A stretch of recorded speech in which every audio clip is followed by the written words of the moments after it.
Side. Well, let's talk to Essam Ikamawi from BBC Arabic off the back of that astonishing report. You know this part of Iraq very well. Who does the Iraqi government need to get on side if they're to get Ramadi back? The local tribes.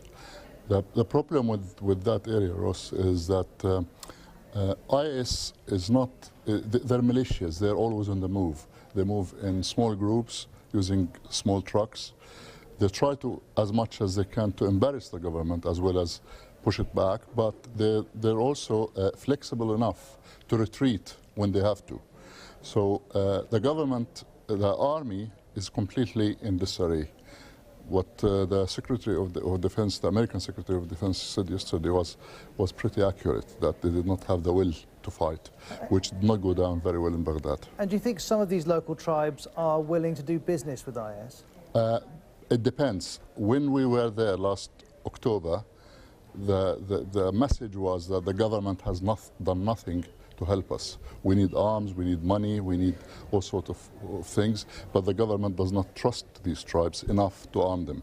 And this is the problem. This is where IS comes in, because IS knows that there is like a vacuum there, and they can, through alliances, through tribal connections, they can dig in, they can forge alliances with people, and this is where the problem. So Mr. Abadi needs to win over the tribes. Let's talk about Ramadi itself. Tens of thousands of people have already left, but obviously many people still remain. What are you hearing about life in Ramadi under Islamic State? Well, there are conflicting reports. Some people have fled already, and these tend to be people who from tribes that sided with the government, so they're worried about the reprisals. Other tribes who have not sided with the governments feel that they have nothing to fear, therefore they stayed in Ramadi and in the Anbar province. It's quite complicated. Some tribes, even amongst the tribes themselves, half of the tribe would side with the government, the other half would not. So, you know, you have this like network of connections there. The government has a big fight on its hand if it wants to retake Ramadi.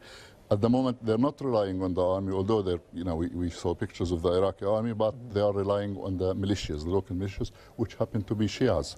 Now, the Shias are not trusted by the majority, the Sunni majority in Anbar, and this is a dilemma for Prime Minister Abadi. It's complicated. We appreciate